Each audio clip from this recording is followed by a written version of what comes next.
Boa noite. Então, nós Boa estamos noite. começando um debate sobre a Boa noite. bandura e a sua teoria. Thaís, você pode começar a falar sobre a teoria do bandura? Sim. Bandura, ele fala muito sobre modelagem. Para ele, a modelagem significa uma modificação de comportamento. Que uma pessoa observa o comportamento da outra e assim ela modifica o seu comportamento também. Um exemplo, se um adulto agride com força um boneco e a criança vê, ele vai fazer o mesmo processo. Aí o que acontece? Quando o comportamento é simples, é fácil de aprender. Quando o comportamento é mais complexo, ele leva certo tempo para conseguir fazer aquele mesmo comportamento. É verdade, Thaís, mas eu vou discordar de você. Como assim ele vai imitar esse comportamento? Tem aquela do Bandura, é o João Bobo, mas aquilo ali pode ser um comportamento imitado, mas outro adulto também pode fazer um carinho naquele João Bobo e aí? Ele vai imitar o comportamento de carinho no João Bobo, abraçar o João Bobo? Por que ele vai imitar esse comportamento? Eu discordo dessa teoria. Eu não concordo muito bem. Certo. Para Bandura, existem 3 características de modelos, que são a semelhança, idade, sexo, status e prestígio. Beleza, o que é isso? A semelhança depende da idade. Provavelmente, se a pessoa é adulta e vê o comportamento de outro adulto que favoreceu aquele adulto, ele vai pensar em fazer igual para favorecer a ele também. As pessoas, elas observam o comportamento dependendo da idade. Uma criança observa a criança, um adulto observa o adulto, mas pode ser o contrário também. Depende da situação em que eles estão. Quanto maior for adulto, quanto maior os estados da pessoa, mais ele vai ser um modelo para outra. Então, por exemplo, eu busquei uma xícara de café para o meu chefe e o meu chefe me deu um abraço. Ok, isso é sinal de que ele gostou. Se o meu colega de trabalho viu que para mim aquilo lá foi bom, ele vai pensar, não, se para ela deu certo, para mim também vai. Ele logicamente, ele vai fazer a mesma estratégia para dar certo para ele. Mas e se por acaso não der certo? Se ele levar lá e o chefe nem ligar para ele? E também tem essa questão, Thaís. Você está falando aí, eu concordo com você, que as pessoas imitam, por exemplo, artistas, por exemplo, no Instagram. As pessoas estão lá mostrando o corpo ou algum vídeo imitando aquele comportamento. E até um estereótipo de beleza, concordo nesse sentido. Mas aí, vou falar o seguinte, uma pessoa comum vai ficar imitando todo mundo que vê pelo caminho, pela vida? Ou tem determinados comportamentos que serão imitados? Sim, existem determinados comportamentos, porque nem sempre o que convém para você convém para mim. Eu vou sempre olhar aquilo que vai me favorecer. Se você, por exemplo, se você cair no buraco, eu não vou cair, porque para mim isso não me favorece. Mas se com o abraço do seu chefe, com a atitude que você teve, você ganhar um aumento, com certeza eu vou fazer a mesma coisa, entendeu? Uhum. Entendi. Então, Lohane, o que você pode me dizer sobre isso que a Thaís está falando? Você tem alguma opinião?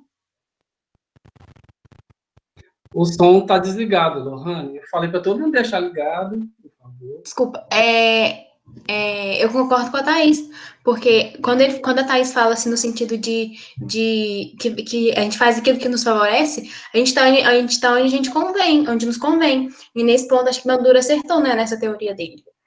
Uhum.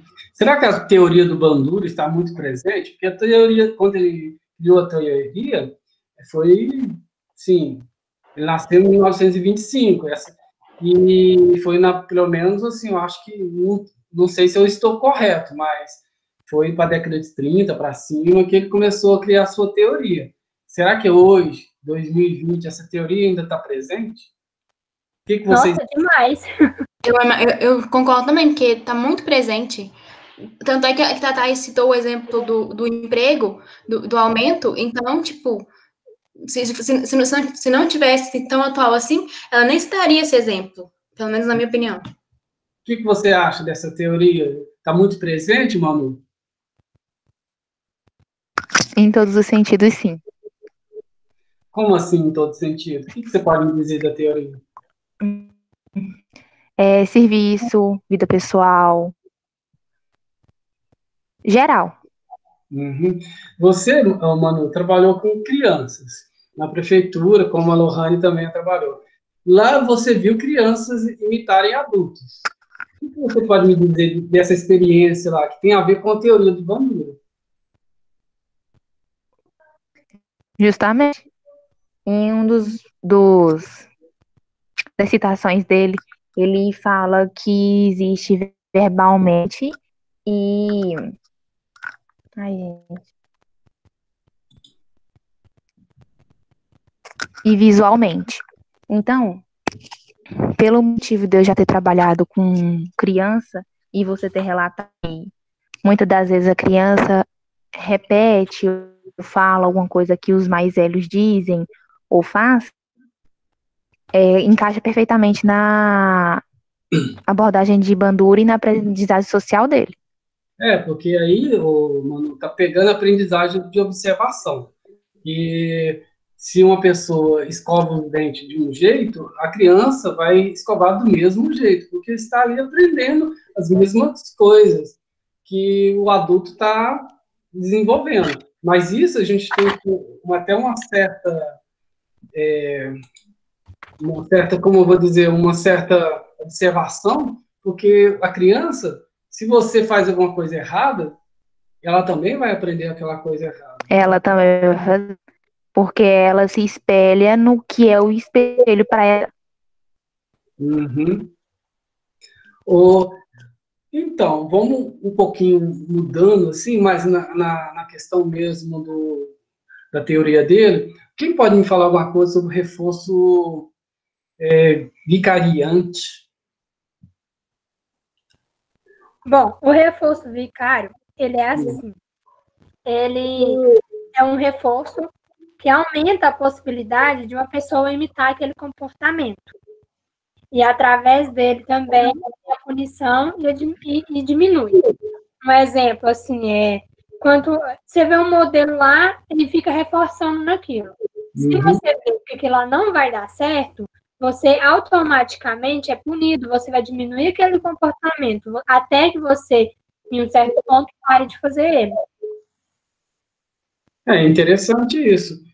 Alguém mais pode falar alguma coisa sobre esse processo? Lohane? Oi? Pode falar alguma coisa sobre o processo de reforço, que pode ser negativo ou positivo? Por exemplo. Olha, o que eu entendi sobre esse reforço do Bandura, quando ele fala nesse reforço positivo e negativo, nesse sentido que a Thaís falou. Se a criança vê que ele está fazendo, no exemplo da criança, né, que a gente está falando de aprendizagem, se a criança vê que ela está fazendo, que o que está fazendo é de benefício para ela vai fazer. E mesmo se ela não tiver, se não for benefício para ela, porque como ela está aprendendo a fazer aquilo, então ela vai fazer independente de ser bom para ela ou não. O que é contrário é o que a gente citou na coisa, né? Quando a gente fala em aprendizagem, porque o adulto ele tem essa noção de que não vou fazer isso no caso do emprego, vou fazer isso porque isso me beneficia. A criança ela ainda está aprendendo a ter esse pensamento de que vou fazer isso porque isso me beneficia. Eu concordo com você. E tem essa questão também de atenção, que você está falando aí, a possibilidade de imitação, se for uma coisa positiva, uma grande alta dificuldade de imitar. Se for uma baixa probabilidade, a criança vai descartar aquilo. E podemos até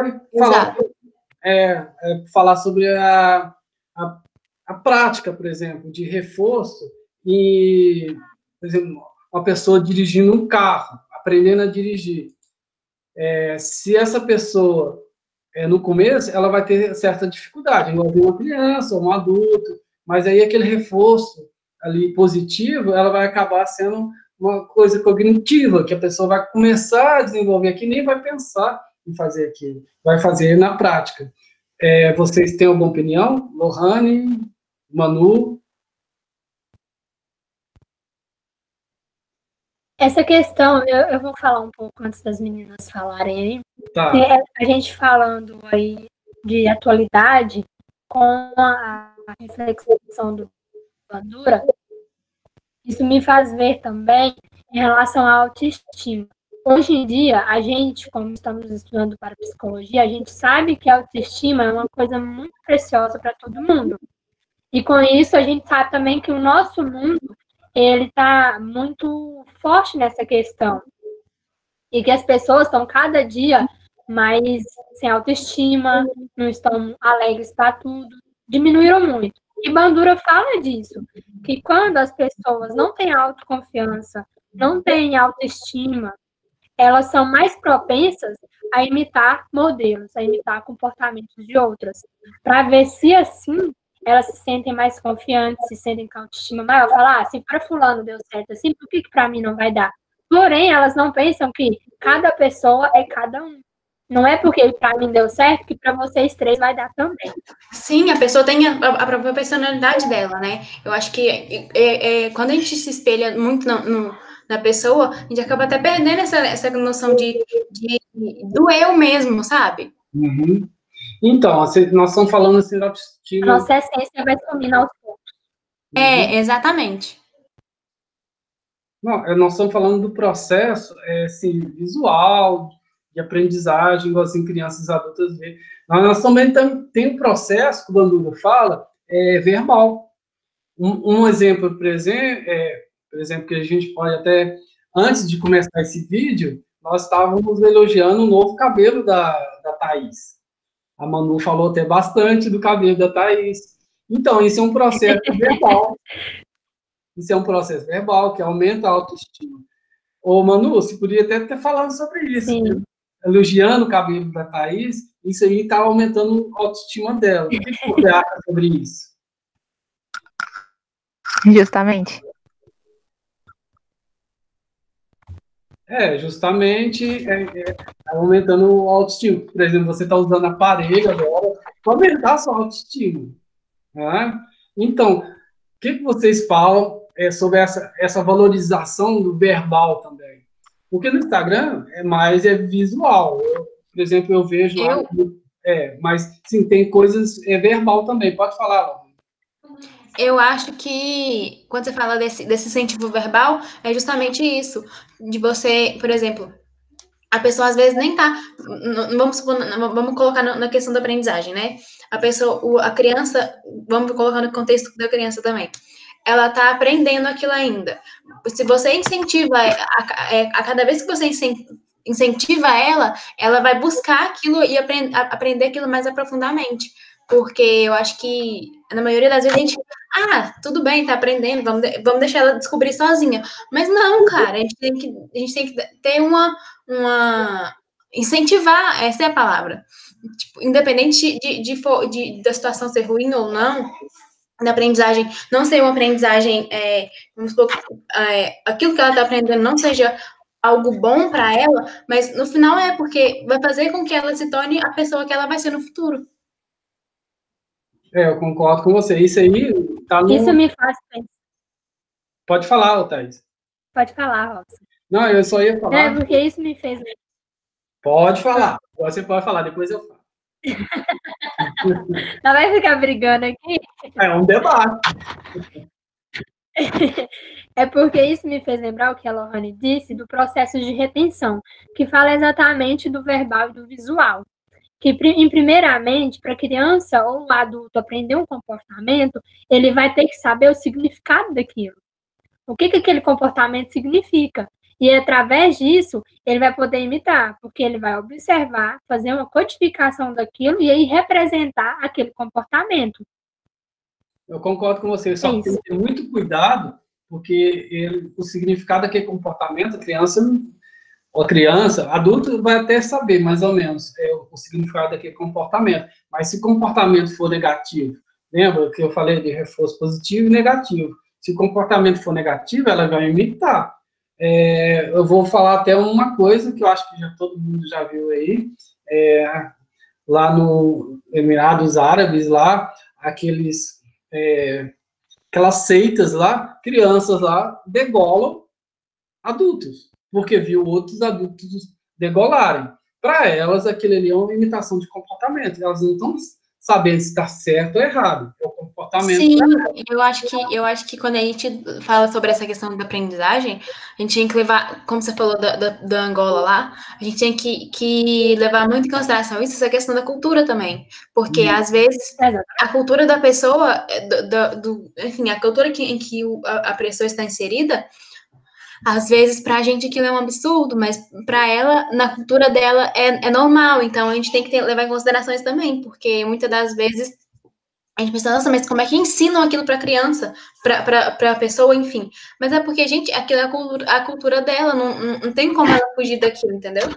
Um exemplo nítido disso, eu não me lembro agora no momento qual o nome do local, mas o homem pode ter quantas mulheres ele quiser, se ele tiver condição de cuidar delas, de tratar delas. Aqui para nós isso é um absurdo, mas isso depende da cultura de cada um, né?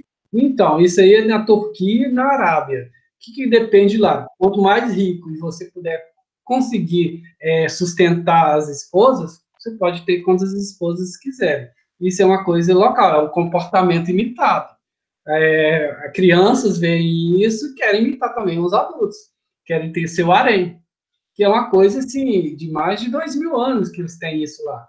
Lógico que quem tem esses haréns agora são pessoas riquíssimas, né? Porque mudaram um pouco, mas existe esse comportamento, essa imitação. E vocês estão até me lembrando que os cientistas estão estudando o neurônio espelho, que é imitação de comportamento, imitação de atitude, de frases, de comportamento. Esses processos cognitivos estão sendo bem estudados hoje. Ô, Manu, você quer falar alguma coisa sobre o que nós estamos conversando, sobre os homens terem um harém na Arábia, na Turquia? Isso só não é aceito aqui, né? Não mesmo. Imitação de comportamento, mas, por exemplo, eu vou dar uma teoria hipotética. De repente, esse comportamento pode ser começar imitado no Brasil. Pessoas ricas, na verdade, tem esse comportamento, ok? É comportamento, assim, escondido. Se você for ver... Então, Robson, eu acho que quando você fala nessa questão de trazer isso para o Brasil, eu acho que isso vem num quesito de adequação também, que é onde entra nessa questão da aprendizagem do Bandura. Quando ele fala assim que a gente aprende e se adequa àquilo que a gente é exposto. Por exemplo, eu estou no meu trabalho. Eu acabei de chegar no meu trabalho, tipo assim, sou recém-contratada da empresa. Todo mundo ali vamos supor que todo mundo ali já está adequado ao seu trabalho, cada um sabe o que fazer, cada um tem suas funções. Eu cheguei, eu sou nova. Eu não tenho como, até porque a gente vive numa sociedade, e o trabalho é uma sociedade, mesmo que uma parcela dela. Então, quando você entra ali, não tem como você fugir das interações sociais. E eu acho que você aprende e se adequa àquele local de trabalho.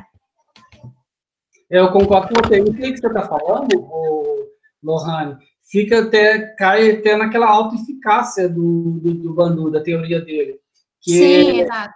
É a experiência para o privilégio de sucesso. Se você faz alguma coisa e nesse trabalho, por exemplo, e realizado, há fortalecimento autoeficaz, porque aí vai melhorando sua autoestima também. Se esse trabalho novo você for chamado muita atenção, vai diminuir seu rendimento, a diminuição da sua autoeficácia. Esses comportamentos são muito interessantes. Ô, Manu, você quer falar alguma coisa sobre isso? Alguma coisa assim, por exemplo, no seu trabalho, que você está trabalhando agora numa empresa nova, né? Já há pouco tempo. E você quer falar alguma coisa lá sobre o comportamento lá dos funcionários, que não precisa falar nomes, mas assim comportamentos deles diante de um novo trabalho. Você acha que está sendo eficaz com comportamentos ou está diminuindo a eficácia com comportamentos assim que não sejam estimulantes? Oi? Olha, acaba que de. Tá dando certo? Tá, pode continuar.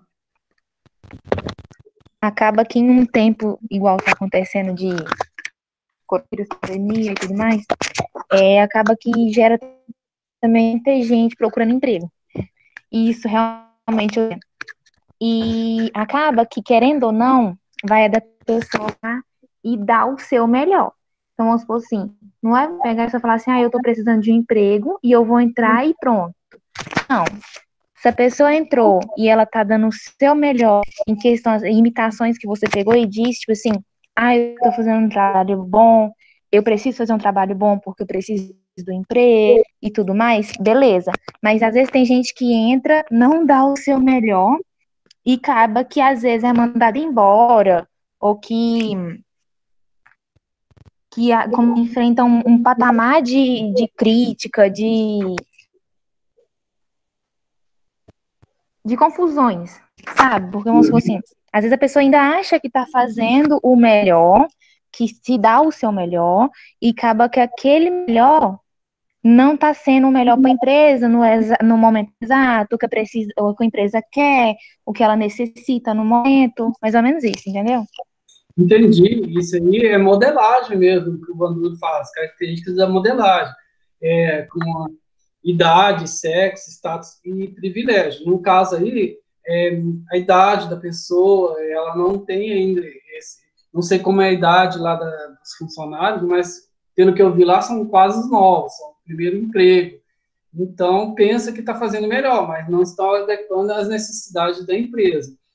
E essa questão de privilégios também, né? Ela seria a autoridade de pessoas lá que estão ali mandando. Muitos ali devem estar nesse começo dessa modelagem de aprendizagem de pessoas. Eu acho que quando a Manu fala sobre essa questão de não dele não conseguir dar o seu melhor, eu acho que aí muitas vezes Só o seguinte, tá aí, só o seguinte, Lohane, tá aí, você entrou com outro vídeo aí. Tá com... Meu computador desligou aqui e não quer ligar mais. Não sei o que eu fiz, não. Eu acho que queimou. Não, tá funcionando, é porque tinha duas Thaís. Agora tá certo. Agora tá só uma. Não, eu tô pelo celular agora, porque meu computador desligou e não quer ligar mais. Depois eu vejo que vamos deixar o pau moer. Eu vou até utilizar isso desse computador se eu ligar. Lohane, continua. Aí quando a Manu fala sobre essa questão de não dar o seu melhor, às vezes não é aquilo que a pessoa está procurando, que a empresa está procurando e tudo, eu acho que muitas vezes afeta essa coisa da autoeficácia, sabe? Porque aí gera medo, ansiedade, gera muita coisa na pessoa, e aí aquilo acaba que vai afetando o psicológico dela. E aí, talvez no próximo emprego ela não consiga a vaga que ela está procurando. Quando a gente fala na questão do emprego, né? Óbvio. Uhum. Ela não consiga. Não é dar o seu melhor, mas, tipo assim, mostrar aquilo que ela é para a vaga que tá sendo ofertada, e aí, às vezes, ela se perde na vida, assim, entre aspas. E isso, esse negócio de modelagem pode ser que pode, fala. E o Deixa que eu colocar um ponto acontece... de vista, porque peraí. Manu ou eu? Pode falar, Manu, depois eu falo. Depois da Thaís eu falo. Não, só complementando a Lohane, o que acontece, às vezes nem é sempre o que a empresa procura. Um exemplo, no sentido de pegar e falar assim, às vezes tudo que a gente pega e faz, acaba que não tá bom para quem pega e avalia. Entendeu? Aí gera esse fuzuê, essa coisa meio doida, entendeu? Sim. Thaís? Então, para você, Robson, que você também hoje está contra a bandura. Eu gosto desse trem. De tudo que você, Manu e Lohane falou. Ele fala assim que a gente precisa de um incentivo e de uma motivação para imitar, vamos dizer assim, tal comportamento. Igual vocês aí falando que hoje Devido à pandemia, a gente está num processo de todo mundo procurando trabalho. A Manu falando que às vezes tudo que a gente faz às vezes não tá bom para quem avalia. Vocês acham que a gente realmente precisa dessa motivação para seguir lutando cada vez mais pelos nossos direitos, pelas nossas vontades?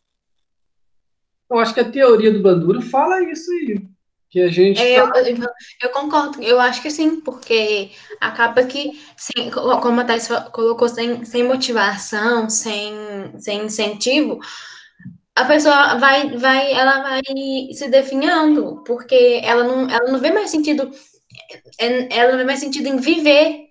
E aí, como é que vai fazer? Ela precisa de um incentivo, sim, tanto na área de emprego, tanto aprendizagem infantil. As pessoas, o ser humano, ele necessita de motivação para em qualquer área, em qualquer âmbito da vida dele.